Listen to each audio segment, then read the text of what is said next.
ითვლება გარდა ხელფასისა, ამ კითხვასაც შემოსავალი ძალიან მხოლოდ ხელფასი არა, როგორც ვიცი, არა, რა თქმა უნდა, შემოსავლაში ითვლება ნებისმიერი შემოსავალი სარგებელიო წერია კოდექსში საგადასახადო შეღავათების გაუთვალისწინებლად. ახლა რას ნიშნავს?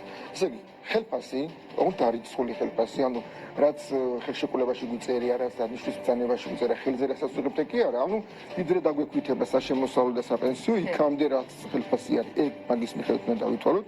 ანუ ხელფასი, ეკონომიკური საქმიანობით მიღებული შემოსავალი და სხვა არაეკონომიკური საქმიანობით მიღებული შემოსავალი. ნებისმიერი რავი შეიძლება იპოვე, მოიგე, გაჩუქეს, ნებისმიერი შემოკეთ ყველაფერი საგადასახადო შეღავათების გაუთვალისწინებლად. რას ნიშნავს? აი მაგალითად საგადასახადო შეღავათი არის ფიზიკური პირისთვის, რომ საზღვარგარეთიდან მიღებულ შემოსავალს არ იბეგრება საშემოსავლო გადასახადად, ხო? ფიზიკური პირი, რომელიც შემოსავალს იღებს საზღვარგარეთიდან, მაგალითად აი ემიგრანტები რო გზავნიან, ხო, ფულად იგზავნიან ემიგრანტები რო გზავნიან, აი ემიგრანტები რო გზავნიან ხომ საზღვარგარეთიდან ოჯახს რო გზავნიან, ეს ის საგადასახადო შეღავათი ვრცელდება საშემოსავლო გადასახადად, ესეთი შემოსავალი არ იბეგრება, მაგრამ აი ქონების გადასახადის 40,000 ლარიან ზღვარის მიზნებისთვის ეს ანუ იქ ახან წერია რომ შეღავათების გაუთვალისწინებლად ეს შემოსავალი უნდა იქნეს დათვლილი და დაჯამებული. ანუ თუ თქვათ მშობელი ან სხვა ოჯახის წევრი პირს უგზავნის გარკვეულ თანხას საზღვარგარეთიდან ესეც ითვლება